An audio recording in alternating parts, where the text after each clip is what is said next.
ओम श्री गुरुचरण कमलेभ्यो नमः। ओम श्री गुरुचरण कमलेभ्यो नमः। ओम श्री गुरुचरण कमलेभ्यो नमः। हरि ओम नमो भगवते वासुदेवाय। हरि ओम नमो भगवते वासुदेवाय।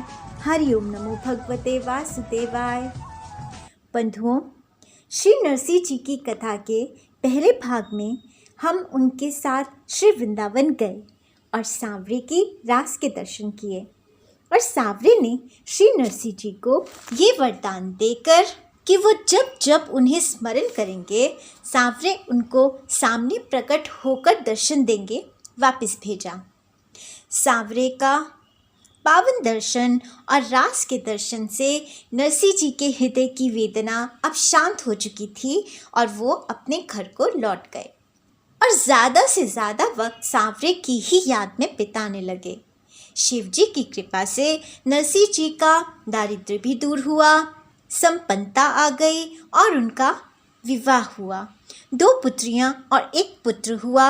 समय आने पर पुत्रियों का विवाह बहुत ही धूमधाम से हो गया। गृहस्थ में रहते हुए भी, ऐश्वर्य में रहते हुए भी नरसिंह जी सांवरे के ही ध्यान में उन्हीं में लीन रहते। केदार राग सुनाकर सांवरे को रिझाया करते, महात्माओं को, दीनहीनों को दान देते, हरि भक्ति का प्रचार करते और सांवरे उन्हें बैकुंठ से देख देख कर हर्षित होते। ऐसे ही एक बार श्री नरसिंह जी को देखकर सांवरे मुस्कुरा रहे थे कि तभी लक्ष्मी जी आ गई। पूछने पर लक्ष्मी जी को बिहारी जी ने बताया कि नरसिंह पृथ्वी में मेरा सबसे बड़ा निष्ठावान भक्त है। लक्ष्मी जी ने कहा कि वो नरसिंह जी की परीक्षा लेना चाहती हैं, लेकिन परीक्षा लेने के लिए सांवरे को जाना होगा। अब लक्ष्मी जी की बात तो माननी ही पड़ी सांवरे को। लक्ष्मी जी की बात मानकर सांवरे ने एक भिखारी का रूप बनाया और नरसिंह जी के द्वार पर आकर भिक्षा मांगने लगे।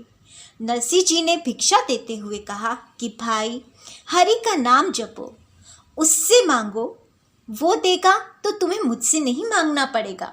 भिखारी के रूप में आए सांवरे ने रुष्ट होते हुए नरसिंह जी से कहा कि क्योंकि तुम्हारे पास सब कुछ है इसलिए भगवान का भजन कर लेते हो, भोजन की चिंता जो नहीं है।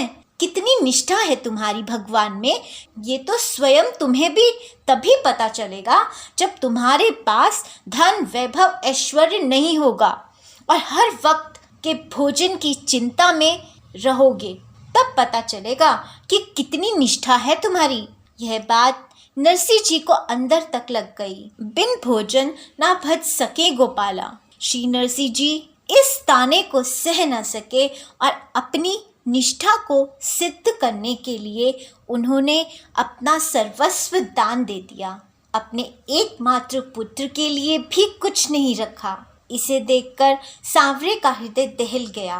उन्हें पश्चाताप हुआ कि उन्होंने ये नरसिंह जी की कैसी परीक्षा ले ली। उनके अश्रु निकल पड़े और उन्होंने प्रतिज्ञा की कि अब नरसिंह जी के जीवन का सारा भार वो स्वयं ही वहन करेंगे। लेकिन नरसिंह जी तो सब कुछ छोड़ ही चुके थे।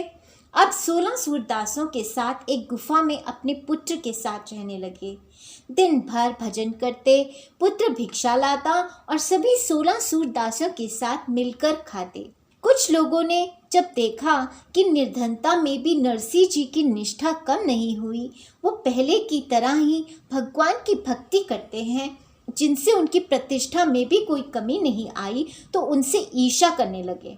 कोई ना कोई बहाना उन्हें नीचा दिखाने के लिए कोई ना कोई षड्यंत्र रचते ही रहते थे। लेकिन नरसिंह जी अपनी भक्ति में मगन रहते। एक बार गांव में सूखा पड़ा, जिसके कारण उनके पुत्र की भी मृत्यु हो गई। इतने पर भी उन्होंने अपनी भक्ति में लेश मात्र भी कभी कमी नहीं। कुछ दिनों बाद रक्षाबंधन का त्योहार आया। नरसिंह जी की छोटी बेटी नानी बाई अपने भाई को राखी बांधने आई, लेकिन अपने भाई की मृत्यु की सूचना सुनकर दुख से भर गई। तब नरसिंह जी ने उसे समझाया और कहा कि अब से ये श्याम तेरा भाई है और उससे सांवरे की मूर्ति को राखी बंधवा दी। सांवरे ने भी प्रत्यक्ष हाथ बाहर निकालकर राखी बंधवाई। इससे नानी बाई और सांवरे के बीच में भाई बहन का रिश्ता जुड़ गया। तो देखा कि शंकर जी की कृपा से नरसिंह जी ने सब कुछ पाया, लेकिन हमारे सांवरे का तो नियम है ना, या तो वो या फिर भौतिक सुख, सांसारिक सुख, इच्छा आदि, जिसे सांवरे खुद को देते हैं, उससे उसका सारा ऐश्वर्य और सारा संसार छीन लेते हैं। इसलिए जब भी सामान्य से ज़्यादा कष्ट आ जाए तो धैर्य रखना चाहिए, सांवरे की शरण में ही रहना चाहिए, विचलित नहीं होना चाहिए और यही सोचना चाहिए कि सांवरे सुख में कभी हमारे साथ थे तो दुख में भी हमारे साथ हैं, बल्कि उनसे रिश्ता और प्रगाढ़ कर लेना चाहिए, क्योंकि अब दूसरी तरफ संसार वालों ने तो हमें छोड़ ही दिया है बेकार समझकर। अब सांवरे नरसिंह जी के साथ कब कब और कहाँ कहाँ अपना ये रिश्ता निभाते हैं, ये हम आने वाले वीडियो में सुनेंगे।